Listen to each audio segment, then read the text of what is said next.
Distraction is proud to be sponsored by Omega Bright, the premier natural advanced omega-3 formula for mind, heart, and joint health. So from the time they were tiny, we would record commercials and watch them back, and I would have the kids point out what is the problem they're saying we have. Ridiculous things like, I don't know how to chop a cucumber, or I don't understand why my room smells bad. Hi, this is Dr. Ned Hallowell for Distraction. Today, we're going to talk about advertising and how do you reach people. And the entire world of advertising is completely changed due to social media and Facebook and Twitter and Snapchat and who knows what else. And I'm too old to know them right off the tip of my tongue. But we have two experts who will talk to us and inform us. One of whom happens to be my daughter, Lucy Hallowell, who's a senior account executive at the greatest ad agency in the world, Gray Advertising, and her colleague Bryce Mathias, who is a content strategist, also at Gray Advertising in Manhattan. Hi, how's it going? It's going great, and I'm so tickled to have both of you. Lucy called me before and said she was nervous, but we managed to talk her to come on. So thank you. She's shaking and sweating. Thanks, Dad. Thank you for encouraging her, Bryce. Well, listen, could you please talk about how advertising is different today compared with 10 or 20 years ago, especially in trying to reach young audiences? In the past, advertisers and brands had traditionally relied on television to get their brand message out, but nowadays things are definitely leaning towards the digital and social space, especially when trying to reach the younger audience. Yeah, I think you could probably, I'd say the first is that the cost is very different. So traditionally, if you're talking about television, like Lucy just mentioned, your cost per impression is going to be monumentally higher than it would be now on Facebook, where you're actually talking about pennies. You're talking about 7 cents maybe an average for a cost per impression. And so it's a lot more manageable to scale a campaign than it used to be. It makes it a little bit easier to get in on the ground floor if you're a small business. It also means that you can pay for views at a higher clip if you have the money to do so. But then the second thing, which is really important, is that when we talk about the digital space, it's no longer a one-way form of communication. So you're not just kind of shouting through a megaphone at someone as they're captured watching their favorite program. There's actually the opportunity for a consumer to talk back to you. So tell me, how do you do it specifically? Let's say you're Elmer's glue and you're a key ingredient to slime. What do you do? Do they come to Gray Advertising and say, we want to do a Facebook campaign about slime, or how does it work? Well, I think if Elmer's were to come to Gray and say, hey, this is the specific kind of group of people that we want to hit, we have a marketing science team that could maybe drill down further into that demographic and kind of pull out insights for their behaviors, particularly online. And then we can craft a campaign on the channels that make the most sense for that demographic. I see. So what would you say are the most effective ways of getting a brand's message out to kids? The best ways to reach young people is to meet them where they are already at. They can't feel like an advertisement. They have to be more similar to the content that you'd be getting served in Snapchat. So how do you do that, Lucy? How do you not make it feel like it's an advertisement? We've tried different things. We had a lot of success with one. We had done this ad called Super Bowl Babies, and we had people send in submission videos, and there was one of these two little girls singing to their newly born Super Bowl baby. And it was super cute, very obviously shot on an iPhone and shot vertically and just felt very native to Snapchat. So we used that as it was and didn't really touch it. And then we introduced the logo like 5 seconds or a second in. And then you can swipe up to the full video. And that worked well. I am 67 years old and I'm a baby boomer. So how do you reach us? I think it's not all that different than how you would approach reaching a young person, in the sense that it would still be about identifying your behavior in the digital space and then going to where you already are.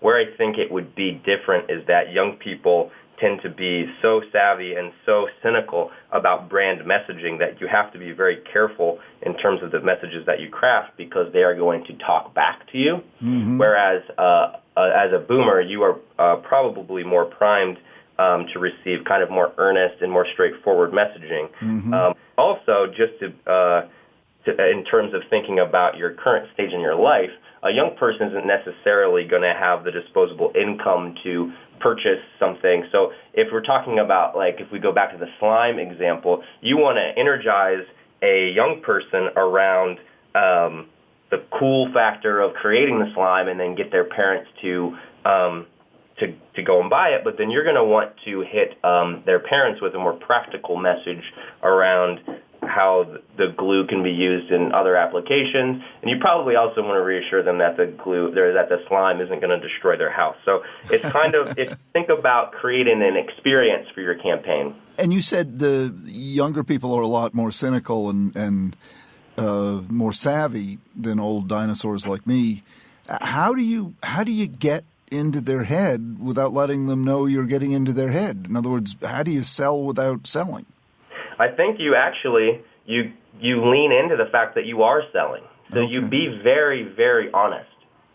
And you kind of just have to resign yourself to the fact that a lot of young people, if we're talking specifically about millennials and Gen Z, right. They are just going to run circles around you online. They are going to completely be 3 steps ahead of you. Uh-huh. And so if you just lean into the fact that, yes, we are selling something, but then you do it in a way that is honest and provides value to them as a user of these different platforms, you're going to kind of sidestep that cynicism, because at the same time that a young person is saying, I know exactly all of your tricks, and I don't want you to be in my Snapchat, Elmers. I don't want to see you interrupt my communications with my friends. At the same time that that's true, we see that young people are incredibly invested in things like social action. So if you think about the fact that, 69% of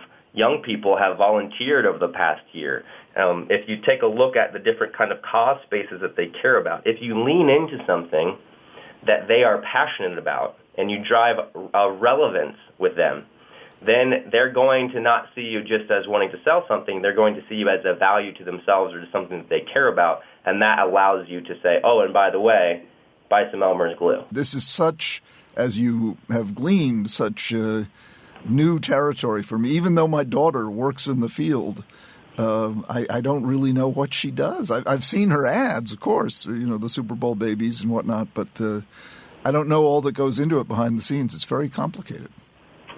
It is, and the advertising space is constantly changing, so it's a lot to keep up with. Yeah.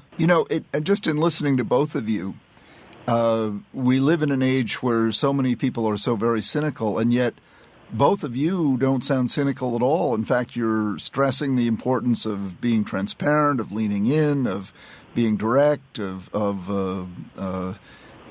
it's refreshing to hear. So far from being the conniving, diabolical advertiser who's brainwashing people, you sound like your message is quite the opposite. Engage them, entertain them, inform them, and don't try to pull any tricks. Yeah. I just am so grateful to both of you, to Lucy Hallowell, my wonderful daughter, and Bryce Mathias. Thank you so, so much for taking your time and educating me and our listeners. It's been a treat to have both of you, and thanks so much. Thanks so much, Nat. Appreciate it. Okay, take care. As technology changes, advertisers continue to find new ways to capture kids' attention. Of course, we appreciate our advertisers. We wouldn't exist without them. But teaching kids how to recognize when they're being marketed to is really important, increasingly so. We welcome Caroline Knorr, Senior Parenting Editor for Common Sense Media, which is based in San Francisco, to help us learn more about this important subject. So welcome, Caroline. Thank Thank you. Nice to talk with you. You too. Unlike the old days, most kids are receiving advertising messages in a very different and private way through social media, on their smartphones, and so forth. What do parents, and children for that matter, need to know? Right. Well, online companies have gotten very, very clever about marketing to kids because it's such a lucrative market. And they're really embedding a lot of the advertising into the content in order to lure a jaded and savvy audience. So kids don't necessarily like advertising, but they do enjoy interacting with advertising. So how do they do that? So a lot of digital marketing is using sort of these kind of innovative methods. For example, chatbots. So chatbots are like little robots that talk to your kids.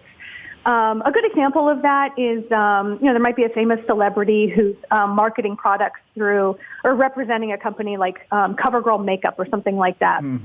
And that celebrity will gain followers through his or her, Instagram or other kinds of, online platforms, and then say, oh, but I also have these chatbots. They're robots, but they'll talk to you. And kids will gladly sign up just so they can talk to the robot that represents their favorite celebrity. There's other ways that kids get marketed to, too, and like location-based advertising is really popular for kids. And kids actually like it because they might be like in the mall or walking down the street and they'll be like, oh, there's a Starbucks. You can get 20% off. And kids are like, okay, great. I want a coupon.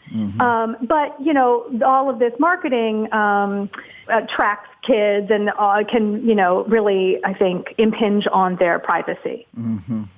Well, how do we teach kids to understand when something is an ad? I think it's really important for parents to talk about media literacy skills, really starting from when you have preschoolers. Preschoolers, they actually like commercials because usually the ones that are marketed to them are really fun and colorful and full of animation and jokes, which all kids love.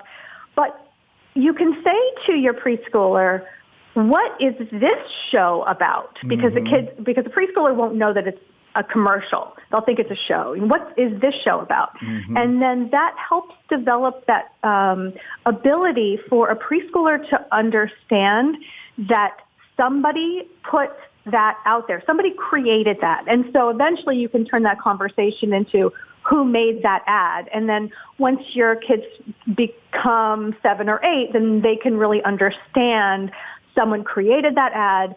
Someone is trying to change your mind or change your behavior. Around 7 or 8 is when kids begin to understand the persuasive intent of advertising. And so I think starting at a young age, even when your preschoolers are online, they can read those words. Every single online ad has to say that it's an ad or that it's sponsored, and you can teach them to read ad or that symbol. So do start at a young age. Talk about media. Talk about understanding what those messages mean, who put them out there, why did they put them out there, what are they trying to say? These are all great media literacy questions to help kids understand that commercials are trying to make you buy something. Okay, we'll hear more from Caroline in just a moment, but first, a word about our sponsor. The name of the product is Omega Bright. And I have not only been recommending this for, I can't remember how many years, but taking it myself as well as does my wife. The woman who introduced me to it, Carol Locke, she and her then husband created this product way back at McLean Hospital, originally to help people who had mood disorders. It's a distillation of fish oil. And they found that, indeed, it does help people with mood disorders, depression, bipolar disorder, that sort of thing. And what they developed is the top-of-the-line product. It's incredibly quality controlled, and I started taking it and honestly felt better. And it helped my wife with an incredible musculoskeletal problem. And then she got onto Omega Bright, and it just went away. It's really nice to be able to endorse a product that you know for a fact really works, is really top of the line, and really will help people. If you combine Omega Bright fish oil with a regular regimen of eating well and exercising regularly, your health will improve in any number of ways. The two products they have, Omega Bright gel caps, intended for adults, and their other product is for kids, Omega Bright Kids, KIDZ. It's great tasting and easy to take in small dose. You don't get any aftertaste. Kids like this and tolerate it very well. I couldn't recommend it any higher. You can order it by calling 800-383-2030. Or you can go to our website, distractionpodcast.com, and click on the Omega Bright logo to order it. All right, before we get back to my conversation with Caroline Knorr, we reached out to some parents on Facebook to hear how they talk to their kids about advertising. We got a ton of responses. And here's what some of the parents had to say. It was really important for me that my kids understood that the commercials they were watching weren't real. So from the time they were tiny, we would record commercials and watch them back, and I would have the kids point out what is the problem they're saying we have. Ridiculous things like, I don't know how to chop a cucumber, or I don't understand why my room smells bad. And then what is the solution that this commercial says will fix the problem? And then we would talk about, is that problem real? And would that product actually solve that problem? Would having that product, that thing, that toy, make our life any better? We're a Netflix family, but we do watch some TV for sports and other random things. We talk about the ads and if they've fallen for it. We talk about the quality of the ad and what the marketers have done to get the audience. The kids are starting to be able to notice if ads seem more truthful or more exaggerated. As girls, they notice if ads, TV and print, are geared toward boys, boy toys, for example, and are happy and quick to point out when girls and boys are together in ads for all kinds of toys. They have yet to see many boys playing with dolls in ads. We cut our cable cord when my oldest was 10, and a few months later we noticed at Christmas that nobody knew what to ask for. Nobody knew what to put on the Christmas list. And it was kind of a profound realization that they weren't being marketed to anymore. My oldest daughter spends most of her screen time on YouTube. So we want to make sure that she's aware of things like influencer marketing and product placement, in the channels that she follows. So from two different angles, we want to make sure she's aware that she's being marketed to, first of all. And from the other side, we want her to understand that creating content takes money, and that's why people market, that's why people advertise. And not that you have to enjoy it, but you have to appreciate that the content wouldn't exist if nobody was paying to produce it. Well, I don't know about you, but I was amazed at how sophisticated those parents are. My goodness, they are really doing a great job to educate their kids and make them informed,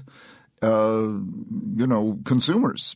I certainly didn't do it with my children, although the school did. I have to give their schools credit. They did a lot about teaching them to be aware of, if not skeptical of, the various tools that advertisers use to brainwash us. On the other hand, there would be no economy were it not for advertising. So there is a positive element to all of it, but goodness, it sure is good that these parents are wising their kids up to the game that's going on at an early age. All right, so now let's get back to my conversation with Caroline Knorr, Senior Parenting Editor for Common Sense Media. She's about to tell us if she thinks it's possible to make kids too skeptical.